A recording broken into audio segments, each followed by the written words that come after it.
High school mathematics में ध्यान दें बच्चे, एक्सरसाइज 5.3 में आज 15 नंबर क्वेश्चन बताना है। देखिए क्या है। ये सवाल देखने में बड़े हैं लेकिन बहुत ही आसान है। निर्माण कार्य से संबंधित किसी ठेके में एक निश्चित तिथि के बाद कार्य को विलंब से पूरा करने के लिए जुर्माना लगाने का प्रावधान इस प्रकार है। पहले दिन 200 रुपये जुर्माना लगता है, दूसरे दिन 250, तीसरे दिन 300 इत्यादि।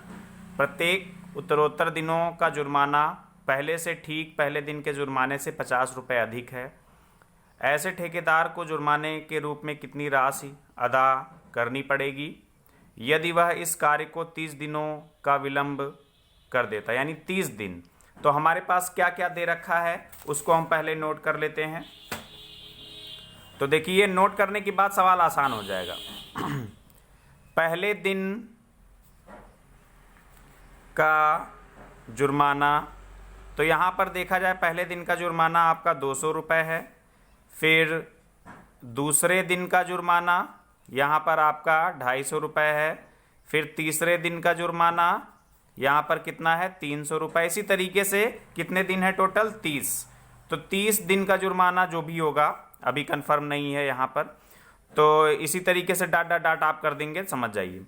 अब यहाँ पर हम इसको सीरीज से लिखते हैं 200, 250, 300, डाट डाट डाट। कितने दिनों तक, ये 30 दिनों तक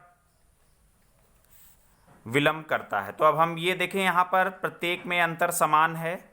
इसमें भी 50 का अंतर है, इसमें भी 50 का अंतर है। मतलब ये जो यहाँ पर है ये आपकी समांतर श्रेणी है, यानी एपी में।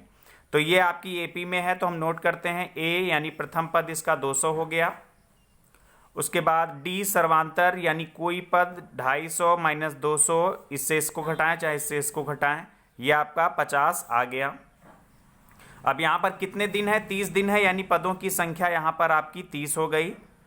तो हमें ये बताना है टोटल हर्जाना, यानी अब आपको यहाँ एस एन निकालना है, यानी 30 दिन के हर्जाने का योगफल। तभी तो हमें पता चलेगा कि कुल हर्जाना कितना है। तो एस एन बराबर फार्मूला होता है n/2 ब्रैकेट में 2a plus n-1 into D होता है। अब यहाँ पर S30 अगर निकालना हो तो 30/2 ब्रैकेट में 2 इंटू ए की जगह 200 और प्लस n-1 यानी 30 माइनस 1 29। भाई n-1 30 माइनस 1 करेंगे तो 29 इंटू डी की जगह आपका 50 आ जाएगा। तो ये आ जाएगा 30 में 2 को भाग देंगे, 30 से 2 को भाग देंगे तो 15 और 200 और ये आ जाएगा आपका 400 और प्लस 5 से 50 से गुणा कर देंगे 29 के 5 9 45, 4 5 दूना 10 4 14 और ये 0 हो गया।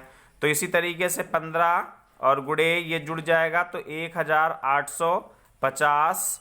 तो S30 इन दोनों का आपस में गुणा कर देंगे तो 15 25 75, 15 छक्का 90, 15 सत्ते 105, 15 अट्ठे 120 और 7 27 12, 15 इक्यानम 15 और 12 जुड़ जाएगा 15 और 10 25 2 27, 27,750 रुपया इसको हर्जाना देना पड़ जाएगा। तो ये टोटल हर्जाना इतना हो गया। ये 15 नंबर क्वेश्चन हो गया। उसके बाद 16 नंबर क्वेश्चन में क्या दिया है, 16 नंबर क्वेश्चन में दे रखा है कि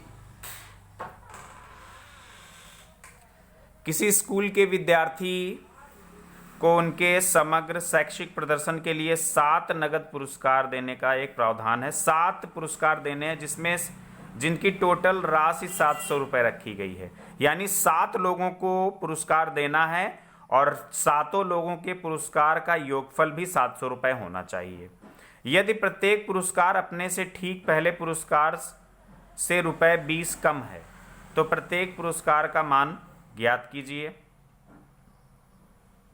तो यहाँ पर 16 नंबर क्वेश्चन में आप लोग देखिए कि मान लेते हैं कि पहला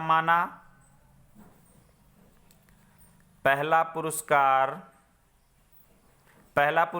x रुपया मान लो, तो दूसरा पुरस्कार कितना हो जाएगा, दूसरा पुरस्कार हो जाएगा x माइनस का प्रत्येक पुरस्कार का 20 रुपया कम है, x - 20 रुपया हो जाएगा।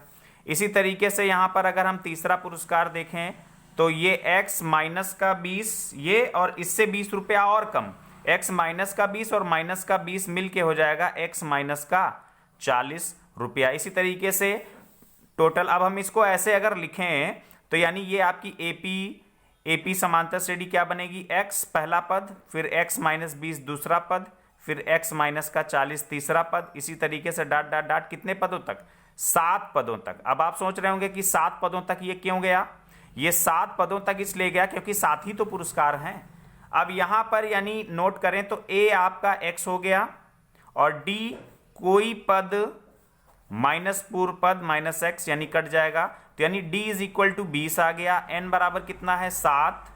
तो लेकिन सवाल में प्रश्नानुसार ये कहा है कि सातों का योगफल 700 रुपए है। ये चीज ध्यान रखिएगा कि 7 पुरस्कार हैं तो सातों को अगर हम जोड़ें तो ये 700 रुपए होने चाहिए। तो S7 क्या होगा, Sn बराबर होता है n/2 ब्रैकेट में 2a plus n-1 into D होता है। अब यहां पर S7 क्या आ जाएगा, 7/2 ब्रैकेट में 2 इंटू a की जगह x प्लस n-1 यानी 7-1 यानी 6 और d की जगह 20।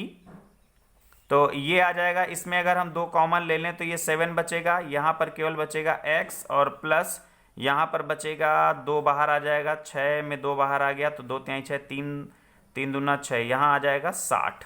तो S7 आपका आ गया 7x प्लस 7। अब यहाँ पर आप इसमें रख दें इसको, इक्वेशन फर्स्ट अगर मान लें तो S7 की जगह रखें 7 ब्रैकेट में x plus 60 is equal to 700, 700 से कट जाएगा ये 100 आ जाएगा।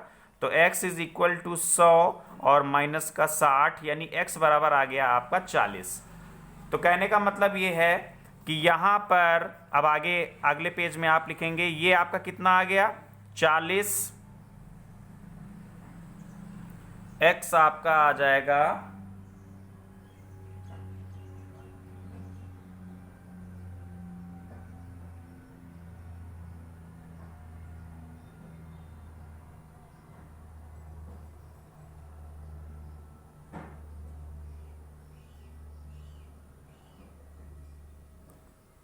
कुछ बच्चों यहाँ पे गलत हो रहा है, ये 2 इंटू एक्स 7/2 और 2x ब्रैकेट में n-1 इंटू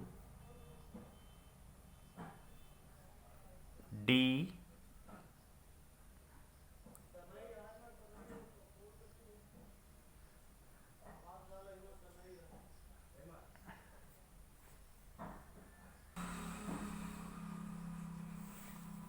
इसमें बच्चों जो d आएगा कोई पद माइनस पूर्व पद करेंगे तो x माइनस 20 माइनस x जो है ये आपका माइनस 20 बच रहा है, इसीलिए दिक्कत कर रहा है। तो यहाँ d की जगह आप यहाँ पर अगर माइनस 20 रखेंगे तो ये आपका यहाँ पर माइनस में आ जाएगा, तो ये आपका माइनस में रखा जाएगा। x माइनस का 60 माइनस उधर जाएगा 60 तो ये जुड़ के हो जाएगा 160। इसका मतलब ये है कि पहला आपका 160 रुपए का पुरस्कार होगा, फिर प्रत्येक पुरस्कार 20-20 रुपए कम है, तो मतलब 160 में 20, 140, फिर 120, फिर 100, फिर 80, फिर 60 और फिर 40। तो 1 2 3 4 5 6 7, तो इस तरीके से पुरस्कार बटेगा। इन सबको अगर आप जोड़ें तो ये 700 रुपए निकलेगा। तो ये आपका आंसर हो जाएगा।